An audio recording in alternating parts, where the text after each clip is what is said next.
friends, welcome and welcome back to my channel. My name is Erin, and I am so excited that you decided to take time out of your day to spend with me because today we will be talking about all of the books that I read in March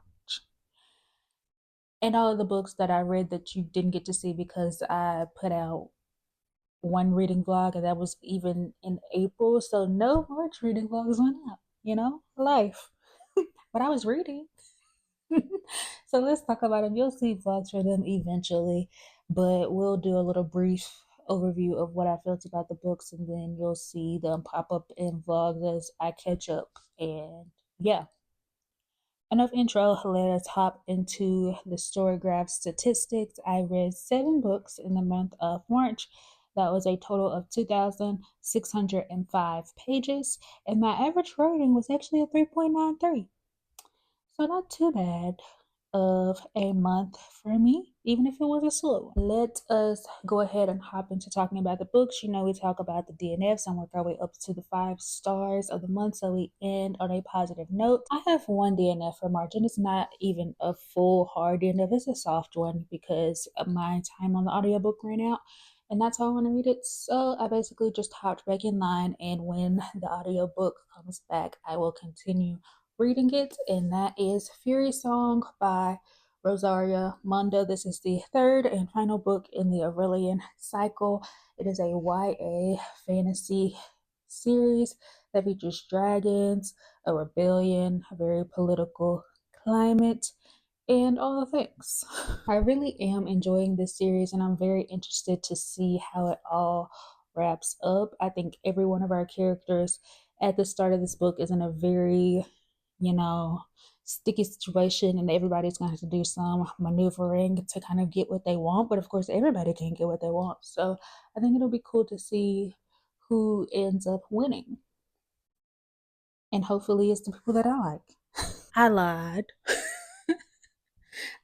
This book was at the bottom of the stack, so I didn't see it. I did have a hard DNF for the month of March, and that is Weyward by Emilia Hart. This is like a historical, witchy, literary type situation, and I got 30 pages in and couldn't do it.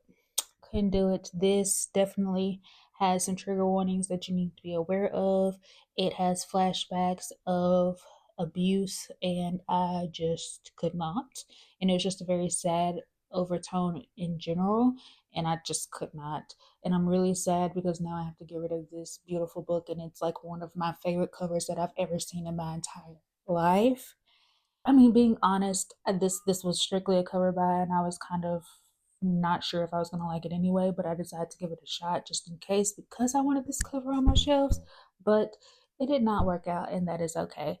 This will be listed on my Pango books that is linked in the description if you want this. Alrighty, next up we have 2.5 star, and that is Green Dot by Madeleine Gray. And Green Dot was a very interesting reading experience for me. In this, we follow Hera, who is kind of in her mid-20s, just kind of muddling through life, no real direction. She doesn't want to work, but she recognizes that you kind of have to work to live. And so she takes this job, and when she's there, she meets this man named Arthur. I cannot say the name for anything. She meets Arthur and ends up striking up a relationship with him, only to find out that Arthur is indeed married. And we just kind of go through Hera's mental gymnastics and see if Arthur will leave his wife for Hera. And this. It was 2.5 stars to me because I felt like it was too long. Or if it was going to be as long as it was, something else needed to happen because basically we were in Hera's head, like listening or reading her mental gymnastics about why this relationship is good, why Arthur is her person and she's his, and he's gonna leave his wife and all the things. And you can only like read so much of that before it gets boring. So yeah, and I also just, The subject matter, like the whole cheating of it all and knowing that he's cheating and being okay with it, knocked it down a star too because baby, we don't do that. We don't support that. So 2.5 stars for Green Dot. But I am glad I read it. It was something different and we like trying new things. Next up is The Dating Countdown by N.G. Peltier. This is the third book in the Island Bites series, and I rated this a 3.5 star. I let's see. In this, we follow Maxine, who has recently divorced and moved back home and keeps running into her teenage nemesis Remy, and they have this really strong physical connection. And Remy and Maxine kind of want to see if it can develop and be something more. But of course, Maxine is afraid because she's not out. She doesn't even really know like what her identity is, but she knows that she likes Remy. So Remy is being very patient with her and like letting her, guide the pace, but also like, letting her know that I do want to do this with you. So it's whenever you're ready. And they decide to well, Maxine comes up with this idea that they should do friend dates. They're going to do 10 friend dates. And if something physical happens on these dates, they have to reset. And the goal is to actually get to know each other and figure out if they can build a relationship or if they actually like each other and it's not just sexual. A couple issues with this. The dating countdown, which is the title, the main hook of the plot and the synopsis, it didn't even start. It didn't even get mentioned until like well past halfway through the book, and I'm like reading and reading like, what are we doing? What are we doing? When are we gonna get to the plot? And also, I just feel like Maxine was kind of wishy washy in ways that wasn't exactly fair to Remy all the time. And this was mainly a coming out story, and I just, it wasn't what I was expecting. So yeah, 3.5 stars. Next is Homegrown Magic by Jamie Paxton and Rebecca Podos. This was also a 3.5 star. This is a queer cottage core cozy fantasy, and in this we follow Yael, who has recently graduated college and has kind of had their place set for them in the family business. They're the heir to a really wealthy banking family, and that's what they're supposed to do. But Yael doesn't know who they are, who they want to be outside of their family, and they're just feeling really suffocated by what their family expects of them. So during their graduation party, they run away. And they end up running away to this small town called Bloomfield and reuniting with their childhood best friend, Margot. And Margot is in a very precarious place in life. She is trying to pull her family out of debt by creating this potion because her family basically, well, her parents basically blew through their inheritance. And so now Yael's family kind of owns everything that they have, but Yael doesn't know this. And so they work through that, okay? And Yael and Margot start up this relationship. But it was very interesting because, like I said, Margot knew what type of role Yael's family had in her family's downfall, but Yael doesn't know, or she doesn't know if Yael knows or not. So it took us like 60% of this book for them to actually have that conversation. And I'm like, what y'all doing? What are we doing? What are we doing? But I thought this was very cute. It's very meandering. It's plant witch vibes and like really small town, really cute, really spicy. I was very shocked by how spicy this was. I liked that it was very queer normative and features a non binary main character. This is also going to be a series. I don't know if it's going to be one that I continue with, but we're intrigued. We might. You never know. Next is Spells, Strings, and Forgotten Things by Breanne Randall, also a 3.5 star. In this, we are following a witch family of three sisters, but our main character is Calliope, and she is the only one who is still practicing her magic after her mom kind of abandoned them. But then Calliope accidentally binds herself to this Shadow Daddy type of character who they have really big prejudices against, being that they are light witches. And so the thing about the sisters' magic is that they have to sacrifice memories to be able to complete a spell. And so Calliope has been sacrificing memory after memory, just trying to protect this oak tree that the light witches are supposed to be protecting. And so, of course, Lucian comes in, and after they're bound, it just changes everything. And she ends up falling in love with him, and they figure out the secret to these family curses. And it's really about, family, generational curses, and learning to accept people for their differences, all of those things. This is also a queer book as well, and I thought it was cute. I liked the witchy plot and the witchy story. The romance, on the other hand, I did not particularly enjoy, and this was very spicy, and it just didn't feel like it fit in with the rest of the plot. Like, we didn't necessarily need the spice for it to make sense, and the romance itself felt a little underdeveloped as well, but I could be persuaded to continue on with this series as well. I do at least still like Breanne Randall's writing after now reading two books. Now we are moving into the best of the best, the bangers of the month, and I'm super excited. Now getting into my only 4.5 star of the month, and that is The Obelisk Gate by N.K. Jemisin. This is the second book in the Broken Earth trilogy.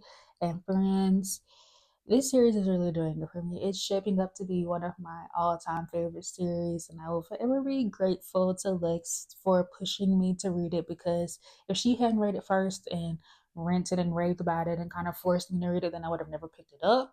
And that would have been so sad. I didn't even know what I was missing out on, okay? So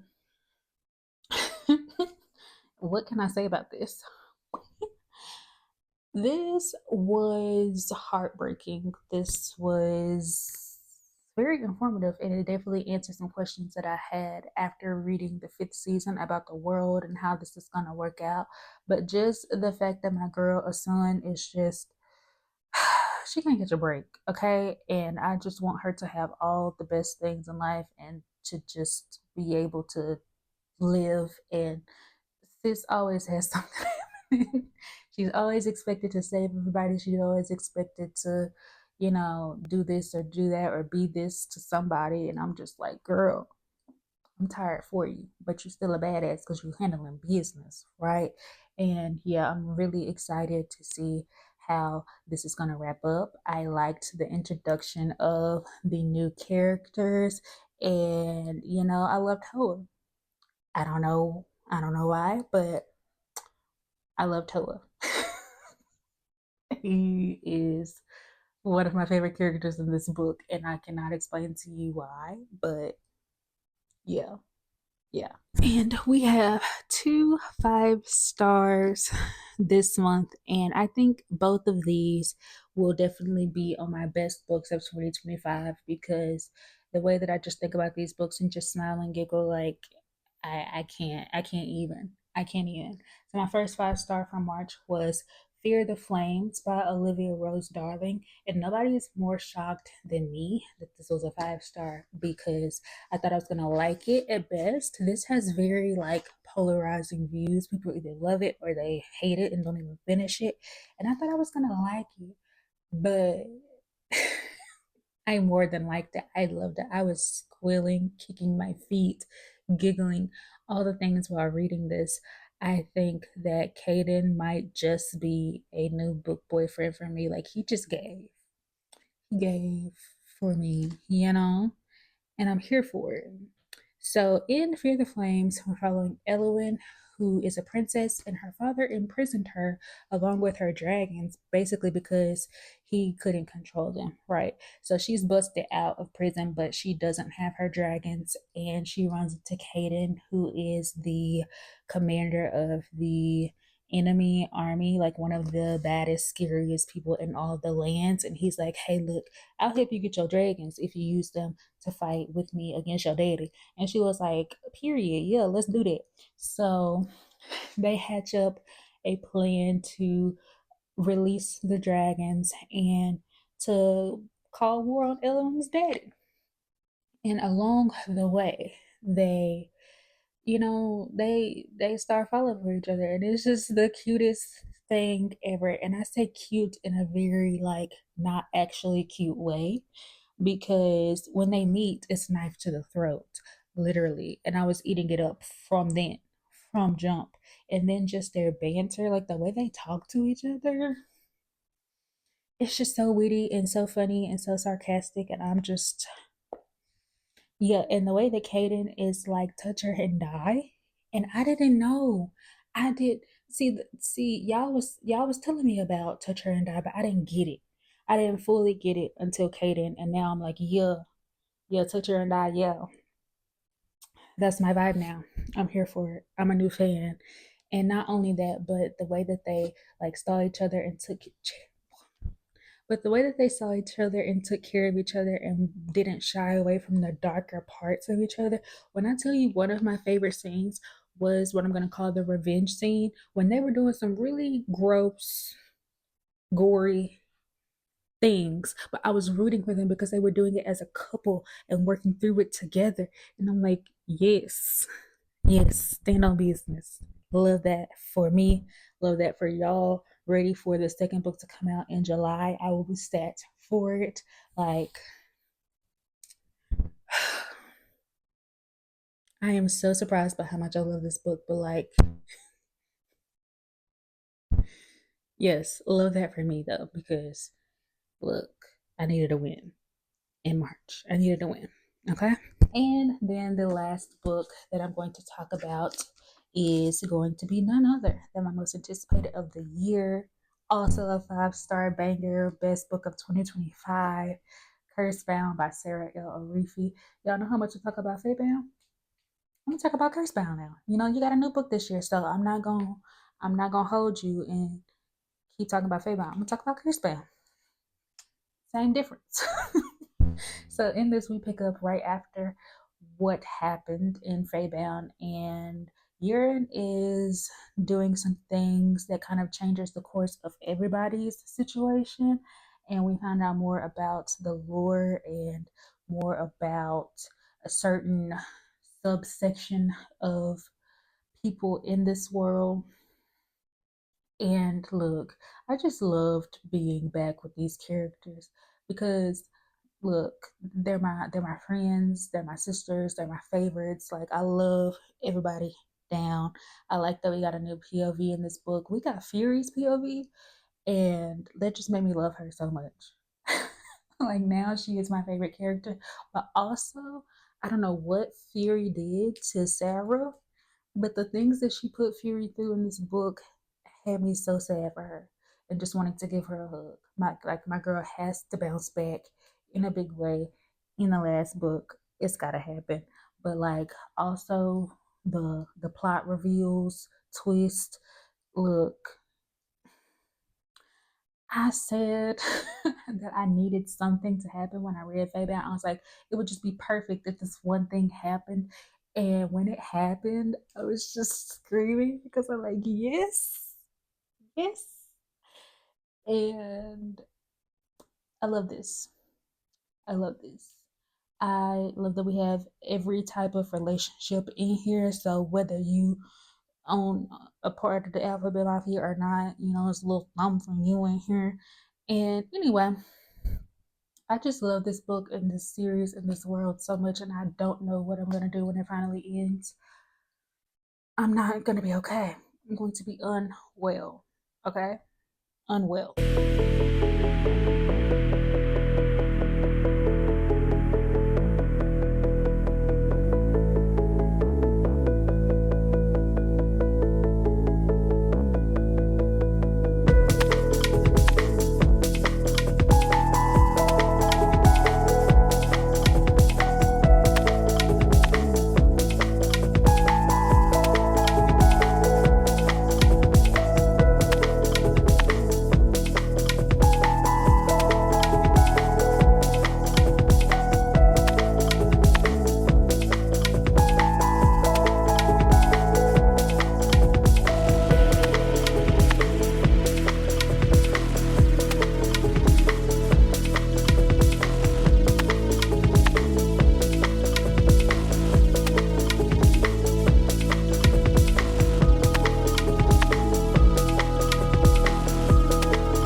all of that being said, like there was so much yapping, like my throat is dry. I don't even have any water in here. Like your girl is struggling, so I'm about to wrap this up. Thank you so much for liking, commenting, sharing, subscribing, watching, anything that you do to support me and my channel. It is greatly, greatly appreciated.